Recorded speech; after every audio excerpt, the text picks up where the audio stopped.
जय Hind friend, knowledge with experience में आपका स्वागत है वापस एक नए वीडियो में। आज हम साइंस के प्रश्नों को सॉल्व करेंगे, जो कि साइंस के टॉप 30 क्वेश्चन आपके आने वाले एग्जाम के लिए बेहद महत्वपूर्ण होंगे। तो ये सभी प्रश्न बहुत ही इंपॉर्टेंट प्रश्न हैं।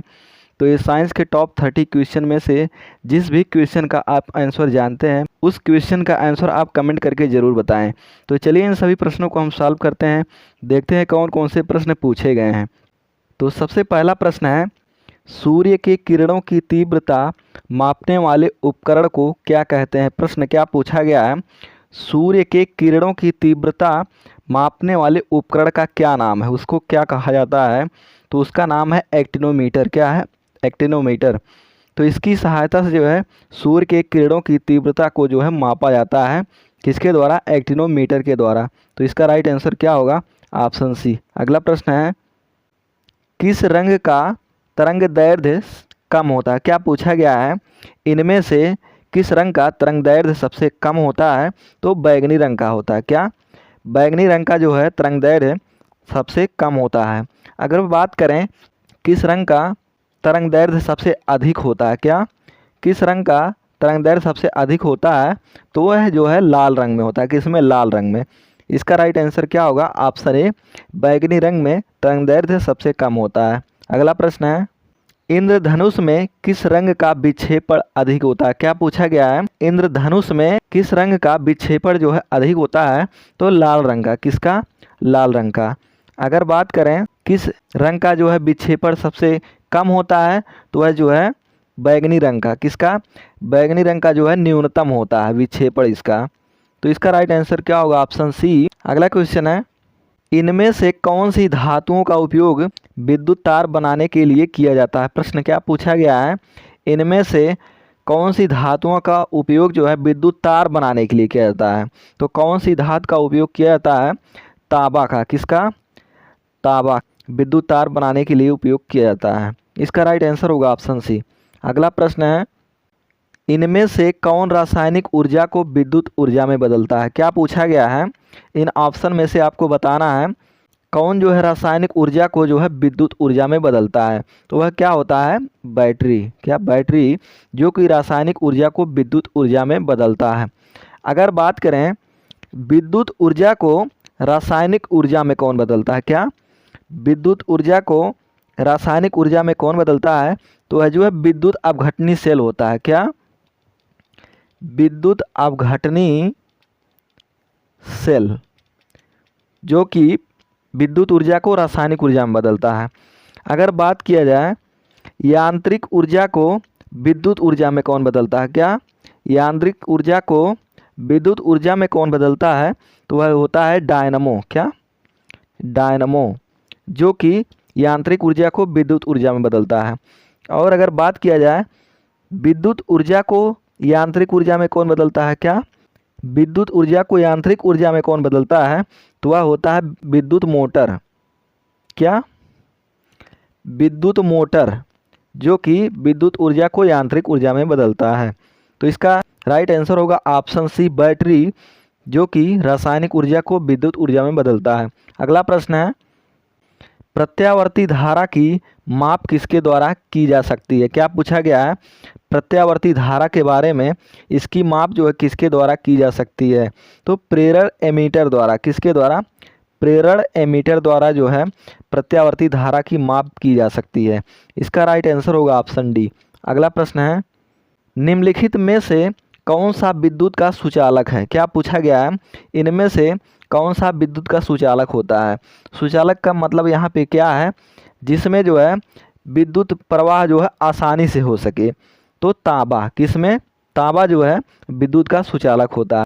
तो इसका राइट आंसर होगा ऑप्शन ए। अगला प्रश्न है, निम्नलिखित में से कौन सा विद्युत का सबसे अच्छा कुचालक होता है। यहाँ पे क्या पूछा गया है, कुचालक के बारे में, अर्थात जिसमें आसानी से विद्युत का प्रवाह ना किया जा सके, वह कुचालक होता है। तो किसमें नहीं होता है? लकड़ी में। क्या? लकड़ी, जो कि यह विद्युत का कुचालक होता है। तो इसका राइट आंसर होगा ऑप्शन सी। अगला प्रश्न है, क्या पूछा गया है, सोलर सिस्टम के बारे में, सोलर सिस्टम को किसने खोजा।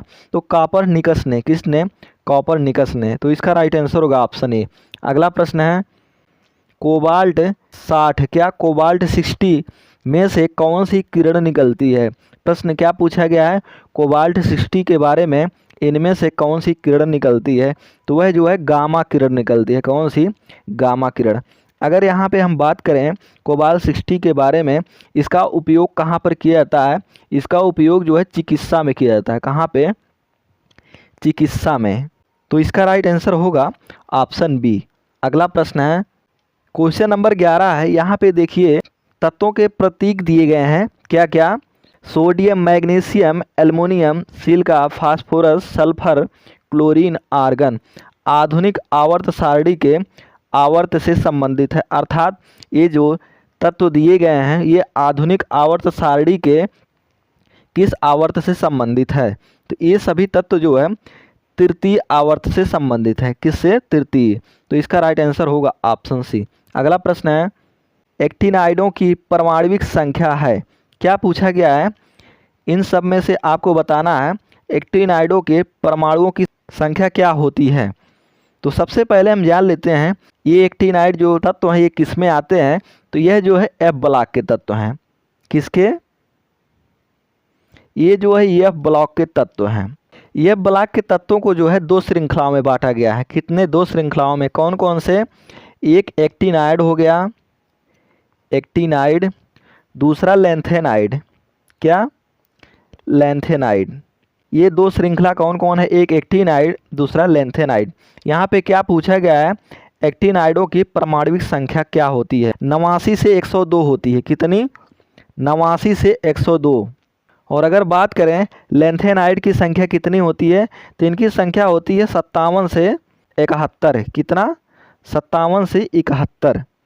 अगला प्रश्न है आधुनिक आवर्त सारणी की खोज किसके द्वारा की गई थी। प्रश्न क्या पूछा गया है, आधुनिक आवर्त सारणी के बारे में इसकी खोज जो है किसके द्वारा की गई थी, मोजले के द्वारा। किसके द्वारा, मोजले के। इसका राइट आंसर क्या होगा, ऑप्शन डी। अगला प्रश्न है निम्नलिखित में से सबसे भारी धातु है। तो सबसे भारी धातु कौन सी है, यूरेनियम। क्या है, यूरेनियम। अगर बात करें यूरेनियम कैसी धातु है, ये दिखने में कैसी होती है, ये चमकदार सफ़ेद रंग की होती है। कैसी, चमकदार श्वेत रंग की। और यह परमाणु क्रमांक 92 पर है। क्या, यूरेनियम का परमाणु क्रमांक 92 पे है। तो इसका राइट आंसर क्या होगा, ऑप्शन डी। अगला प्रश्न है किस गैस से सड़े अंडे की गंध आती है। प्रश्न क्या पूछा गया है, इनमें से आपको बताना है किस गैस से सड़े अंडे की गंध आती है। वह कौन सी गैस है, H2S। क्या है, H2S, हाइड्रोजन सल्फाइड। इसका राइट आंसर क्या होगा, ऑप्शन ए। अगला प्रश्न है मानव निर्मित तत्व की पहचान कीजिए। तो इनमें से बताना है आपको इनमें से कौन सा तत्व है जो मानव द्वारा बनाया गया है। तो उस तत्व का क्या नाम है, कैलिफोर्नियम। क्या है, कैलिफोर्नियम, जिसे जो है मानव द्वारा बनाया गया है। अगर हम बात करें ये कैलिफोर्नियम को किससे प्रदर्शित किया जाता है, इसका प्रतीक क्या है, इसका प्रतीक जो है C और F है। और यह परमाणु क्रमांक 98 पर स्थित है। कहाँ पे, परमाणु क्रमांक इसका है 98। अगर हम बात करें कैलिफोर्नियम को कहाँ पर बनाया गया था, इसको जो है अमेरिका के लैब में सिंथेसाइज किया गया था। और यह जो है चांदी के रंग की तरह श्वेत दिखती है। कैसी, चांदी के रंग की तरह श्वेत दिखती है। तो इसका राइट आंसर क्या होगा, ऑप्शन सी। अगला प्रश्न है जब एक धातु पानी के साथ अपक्रिया करती है तो कौन सी गैस निकलती है। क्या पूछा गया है, जब एक धातु पानी के साथ अपक्रिया करती है तो कौन सी गैस निकलती है, हाइड्रोजन गैस निकलती है। कौन सी, हाइड्रोजन गैस। इसका राइट आंसर क्या होगा, ऑप्शन सी। अगला प्रश्न है निम्नलिखित गैसों में से किसमें एक तीखी गंध होती है। तो इनमें से आपको बताना है वह कौन सी गैस है जिसमें तीखी गंध होती है, अमोनिया में। किसमें, अमोनिया में जो कि तीखी गंध होती है। अगर बात करें अमोनिया का प्रतीक क्या है, तो NH3 होता है। क्या, अमोनिया का प्रतीक NH3। अगर यहीं पर बात किया जाए अमोनिया की खोज किसने किया था, क्या, अमोनिया की खोज जो है जोसेफ प्रिस्टले ने किया था। कौन, जोसेफ प्रिस्टले, जो कि अमोनिया की खोज करता है। तो इसका राइट आंसर क्या होगा, ऑप्शन ए। अगला प्रश्न है निम्नलिखित में से निष्क्रिय गैस समूह कौन सा है। प्रश्न क्या पूछा गया है, निष्क्रिय गैस समूह कौन सा है? तो वह जो है 18वां या शून्य समूह है। क्या है? 18वां या शून्य समूह है। निष्क्रिय गैस समूह को जो है शून्य समूह भी कहा जाता है, और एक नाम है जिसे हम उत्कृष्ट गैस के नाम से भी जानते हैं। क्या? उत्कृष्ट गैस के नाम से भी जानते हैं। अगर हम बात करें निष्क्रिय गैस समूह में कौन कौन से तत्व आते हैं, कौन कौन से हो गए? एक हीलियम हो गया, नियान हो गया, आर्गन हो गया, और क्रिप्टान हो गए, और क्या, जेनान हो गए, और रेडान। ये जो है इतने निष्क्रिय गैस समूह या शून्य समूह या उत्कृष्ट गैस कहलाते हैं।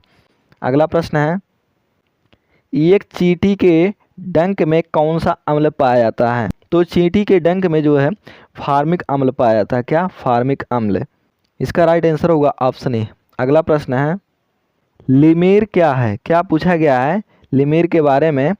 लिमेर जो कि मेडागास्कर में पाया जाने वाला एक जानवर है। क्या है? यह मेडागास्कर में पाया जाता एक जानवर है, जो कि यह छोटे बानर कुल का प्राणी है। क्या? यह छोटे बानर कुल का प्राणी है, छोटे बानर कुल का प्राणी। तो इसका राइट आंसर क्या होगा? Option D. अगला प्रश्न है, मछली निम्नलिखित में से किसकी सहायता से सांस लेती है? तो मछली जो है किसकी सहायता से सांस लेती है? गिल की सहायता से। किसकी सहायता से? गिल।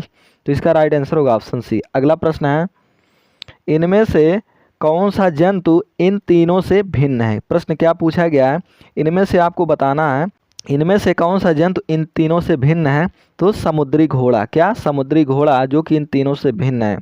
अगर बात किया जाए मगरमच्छ, कछुआ, मेढक, ये जो है तीनों उभयचर में आ जाते हैं। बाकी ये जो समुद्री घोड़ा है यह समुद्र में पाई जाने वाली एक छोटी मछली है। अगला प्रश्न है, मानव रक्त में सबसे बड़ी कोशिकाएं हैं। तो मानव रक्त में कौन सबसे बड़ी कोशिकाएं होती हैं? श्वेत कोशिकाएं। कौन? श्वेत कोशिकाएं। श्वेत कोशिकाओं को जो है WBC भी कहा जाता है। क्या? WBC। अगला प्रश्न है, यूरिया का निर्माण कहाँ होता है? क्या पूछा गया है यूरिया के निर्माण के बारे में? इसका निर्माण कहाँ होता है? तो ये यकृत में होता है। कहाँ पे? यकृत। इसका राइट आंसर होगा ऑप्शन बी। अगला प्रश्न है, निम्नलिखित में से कौन ऐच्छिक क्रिया नहीं है? प्रश्न क्या पूछा गया? इनमें से आपको बताना है कौन ऐच्छिक क्रिया नहीं है। कौन सी ऐच्छिक क्रिया नहीं होती है? हृदय का धड़कना। क्या? हृदय का धड़कना जो कि यह एक ऐच्छिक क्रिया नहीं है, यह एक अनैच्छिक क्रिया होती है। क्या? यह एक अनैच्छिक क्रिया होती है। बाकी कुर्सी का घूमना, पहले बंद करना, किसी वस्तु पर बात करना, ये जो है अपनी इच्छाओं के द्वारा किया जा सकता है। बाकी हृदय का धड़कना ये जो है अनैच्छिक होती हैं, ये अपने आप से धड़कती हैं। तो इसका राइट आंसर होगा ऑप्शन डी। अगला प्रश्न है, मसालों का बगीचा उपनाम से प्रसिद्ध राज्य है। तो मसालों का बगीचा के नाम से किस राज्य को जाना जाता है? केरल को। क्या? केरल। तो इसका राइट आंसर होगा ऑप्शन बी। अगला प्रश्न है, निम्नलिखित में से कौन सी एक प्रजनन कोशिका है? इनमें से आपको बताना है कौन सी एक प्रजनन कोशिका है। तो प्रजनन कोशिका है युग्मक। क्या है? युग्मक, जिसे हम जाइगोट भी कहते हैं। क्या? जाइगोट। अगला प्रश्न है, शुक्राणुओं का निर्माण में होता है। तो शुक्राणुओं का निर्माण कहाँ पर होता है? वृषण में होता है। कहाँ पे? वृषण में। इसका राइट आंसर होगा ऑप्शन बी। अगला प्रश्न है, मनुष्य के शरीर में सबसे छोटी ग्रंथि है। तो मनुष्य के शरीर में सबसे छोटी कौन सी ग्रंथि है? पिट्यूटरी ग्रंथि। कौन सी? पिट्यूटरी ग्रंथि। अगर हम बात करें यह पिट्यूटरी ग्रंथि जो है कहाँ पर पाई जाती है? यह मनुष्य के मस्तिष्क में पाई जाती है। कहाँ पे? मनुष्य के मस्तिष्क में पाई जाती है। यह मटर के दाने के आकार की होती है। तो इसका राइट आंसर क्या होगा? Option C. अगला प्रश्न है, मधुमेह का कारण है। प्रश्न क्या पूछा गया है? मधुमेह के बारे में, जिसे हम डायबिटीज़ भी कहते हैं। तो मधुमेह का कारण है इंसुलिन की कमी, पस की कमी, लार की कमी, लौह की कमी। तो इस प्रश्न को जो है आपको कमेंट करके बताना है इसका आंसर क्या होगा। तो यहीं पर अब प्रश्न खत्म होता है। तो ये टॉप 30 क्वेश्चन में से जिस भी क्वेश्चन का आप आंसर जानते हैं उसको कमेंट करके ज़रूर बताएं। तो ये सभी प्रश्न बहुत ही इंपॉर्टेंट प्रश्न थे जो कि आपके एग्ज़ाम के लिए बेहद महत्वपूर्ण होंगे। इन सभी प्रश्नों को ज़रूर याद रखें। वीडियो को ज़्यादा से ज़्यादा लाइक शेयर सब्सक्राइब जरूर करें। अब वीडियो को यहीं पर समाप्त करते हैं। अब मिलेंगे अगले वीडियो में। जय हिंद।